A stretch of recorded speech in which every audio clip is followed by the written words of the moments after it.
and he realizes he doesn't have any breakfast food. So he's like, I'm supposed to be responsible for my own happiness?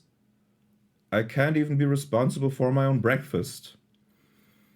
And yeah, that's the assumption that most people make. What? Like the greatest thing, like the most important thing in my life, happiness, is is the thing I am responsible for.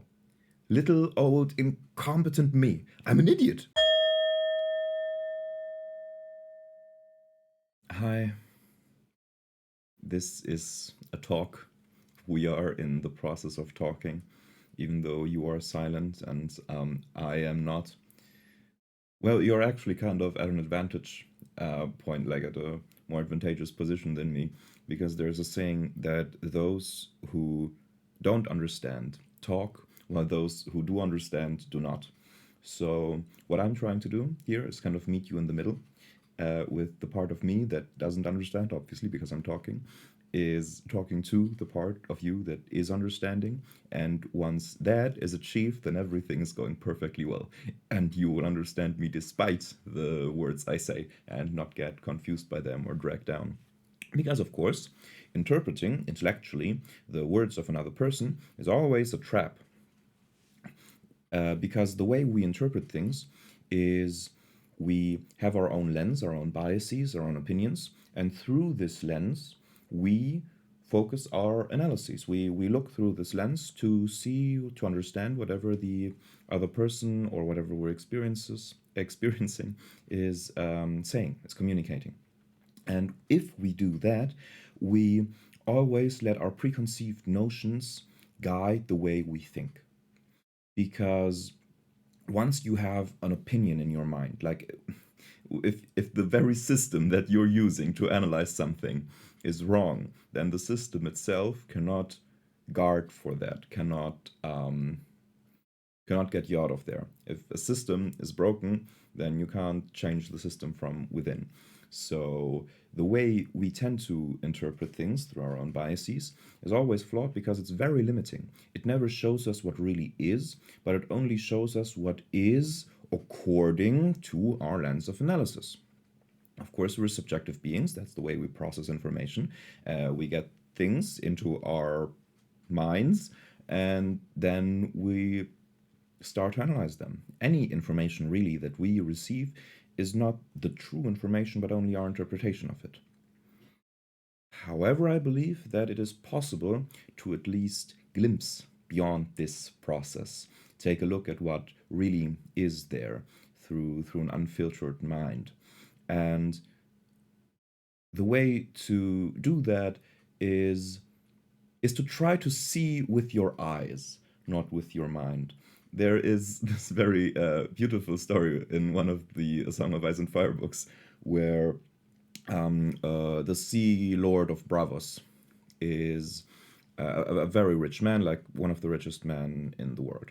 And he has a competition to find his next guard, the first sword of Bravos, the one who will protect him with everything he has.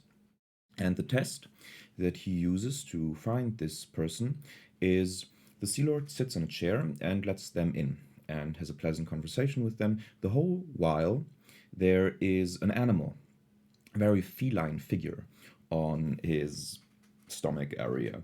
And he pets it, he asks questions. In the end, he asks the applicant what animal is there on his legs.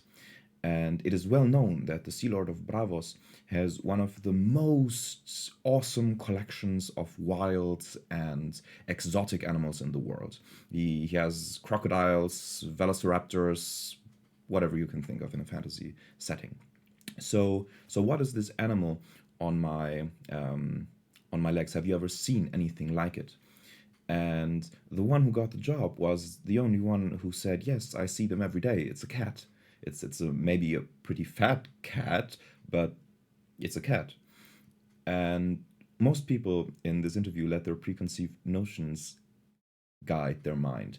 Oh, I've never seen anything like this. This magnificent exotic. It's a cat. It's not everything is the way you believe them to be. See with your eyes. anything is really not as you believe it to be because we're subjective beings. I just explained that. Everything you believe is always wrong because it's not the truth. It's only what you believe the truth to be. That's why we have different words for knowing something and for believing something. Knowledge is that which is always true. Believing is that which you believe to be true. Easy as.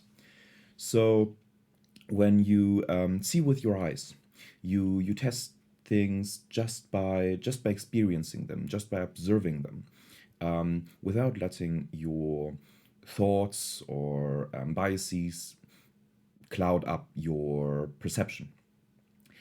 And well, to practice that, you only need to see with your eyes, hear with your ears, and not with your mind. There's this very common issue for people when they have body dysmorphia. They see themselves in a mirror, however, they see a distorted image. They don't see themselves as they are, but they see themselves as they believe themselves to be. And they got their beliefs through society, parents, fate, whatever. They just have that in their mind. And as long as they subject themselves to this way of analysis, they will never get out of that. Because as long as you see with your mind and not with your eyes, well, you're always a slave to your mind, right? As long as it's like a fish. It's like a fish that's in a pond, and this pond is connected with the ocean. Saltwater pond, saltwater fish, fish wants to be in the ocean. But the fish doesn't even realize that it's in a pond. It only sees water. And, well, when it comes to a wall, an end, because a pond isn't as big as the ocean, then it's like, yeah, that's just the way things are, right? It's doesn't really think about it. And that's the way people uncritically just accept the way the state they're existing in. However, if you're critical, if you're actively trying to find the ocean, then you see a wall and you think, this isn't the ocean. In the ocean, there wouldn't be any walls, right? It's this. Why is this so small, so limiting? Why are there walls all around me? And so you try to find the way to the ocean, any slipstream, small stream, where you can slip into, well, into where you belong, really. And, well, the first step towards achieving that is to realize that you're in a pond. And, well, that is fairly obvious once you open your eyes, once you see with your eyes and stop seeing with your mind. It's the first step. The second step is trying to figure out how to get to the ocean. And, well, for that, you just test out the walls. Wall, wall, there's another wall. But here, at this one place, there isn't. It's the free space where you can enter into the ocean. And, of course, this whole process, too, is a trap. Because once you get into the ocean, it doesn't work anymore, right? Because if you still try to look for the walls in the ocean, you won't find any. But if you're so obsessed with looking for the walls that you're constantly trying to look for the walls, even when you're in the ocean, well, then you can't really enjoy being in the ocean, right? Because you're always testing, always trying to figure it out, always trying to get one up on wherever you are right now. So that's the third part, understanding when you have reached enough. And that's the one that most people have really, really big issues with. Because, of course, we learn from society that more is always better. You need the bigger car, the smaller phone, the younger girlfriend. And whenever you have achieved that, then you will reach your goal, you will be happy. And of course, that is the goal that everyone is striving for when they do anything, really, because happiness is the state that is always good, that it's inner peace, it's realizing love, it's the thing that is free of suffering. Suffering being a state in which you believe something that you're experiencing as is bad, happiness being a state free of suffering, happiness being the state in which everything is good. So, as people are always striving for the good, for happiness, experiencing the good as happiness, they try to go the way that society tells them to. They give their time up to learn a skill, and through the application of the skill, they try to get money and value into society and have power and connections and whatever it is that people want. However, that's like wanting to really wanting to catch a shark and being aware that sharks are really attracted to sardines, which they aren't, by the way. So you spend all of your time fishing for sardines until you die, never actually trying to get the shark. Well, maybe once you're retired and you don't have any obligations anymore, any social obligations apart from dying, then you may spend some time looking for your own happiness. But not before that, never before that. Because whenever you do that, that's a waste. What do you get from that, really? So what? You're happy. Well, what is happiness really good for if you have nothing to? Well, everything. If you're hungry and you're happy, well, then you don't have any issue with being hungry, right? Because it's good the way things are. And oh yeah, that's another one, because you have to realize the way things are before you can actually accept them as they are, and only through that process you can actually reach happiness, as in being happy always. Because whenever you believe something to be that isn't really the case, this distorted view leads to conflict, leads to friction between the way things are and the way you believe them to be, you want them to be, in a sense. And yeah, to free yourself of that, just see with your eyes and not with your mind. And that's the whole issue with romanticism.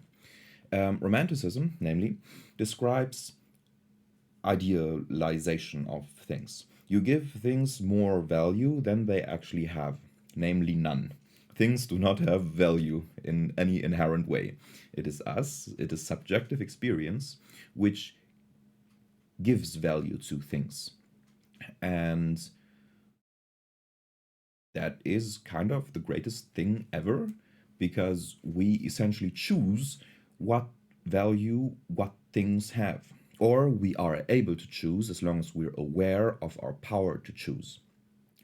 And well, once you get that, it really is just a matter of application. You understand your situation, and then you just act on that.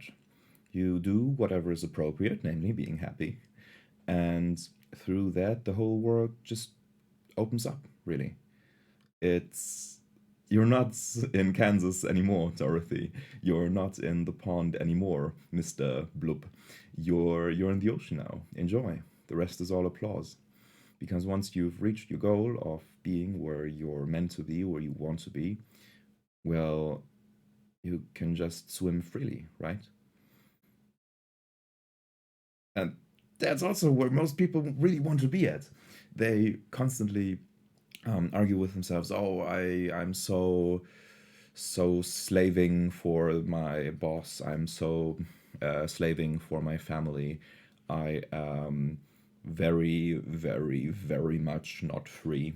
However, I like to be, if possible. And well, let me be the first to tell you, if no one else ever has, it is possible for you to be free. If you want to be free, be free. It's However, only you are capable of liberating yourself at any point in time. It's you who is responsible for that. And of course, most people don't like to hear that either, because oh yeah, at the first BoJack Horseman episode, there is a very beautiful scene where he the main character is a washed up Hollywood star who really is very depressed and has nothing going for him. So he wants to make breakfast, and somebody's telling him, you're responsible for your own happiness. And he realizes he doesn't have any breakfast food. So he's like, I'm supposed to be responsible for my own happiness? I can't even be responsible for my own breakfast. And yeah, that's the assumption that most people make. What? Like the greatest thing, like the most important thing in my life, happiness, is is the thing I am responsible for. Little old incompetent me. I'm an idiot. Why me? Of course I'm not happy if I'm the one responsible for it. So again, let me be the first to tell you if no one ever has. It's fine. It's okay. You can do it. It's honestly really not that hard. You just have to do it. And through this process you can liberate yourself of all of these preconceived notions of suffering. That's the big thing, right? Like fuck everything, every psychological argument I'm putting out there. The important thing is to stop suffering, to realize that anything bad happening to you is just your perception of whatever is happening. It's you distorting reality, as in making something that, as in giving it value which it has not. It's saying that it's bad, while reality just is. Really, there's no meaning to it, no inherent value that it has. And you are the one that's saying, well, I don't want that. That's not the way it's supposed to be. While saying that is the pinnacle of human hubris, I believe, because you're essentially telling the universe that it's not doing the right thing, while the universe is much bigger than you. it's it's really like a monkey telling a supercomputer, "Hey, I think your calculations are kind of off. I mean, this banana is really very seedy, and I would like it to be less seedy," which we have accomplished. We have taken most of the seeds, if not all, out of the banana fruit. And well, we are the monkeys with the seedless bananas. And still, we're not satisfied. We want more bananas always. Give them the bananas. But even if we got the bananas, we wouldn't be happy because we would want something else. We would want even more bananas.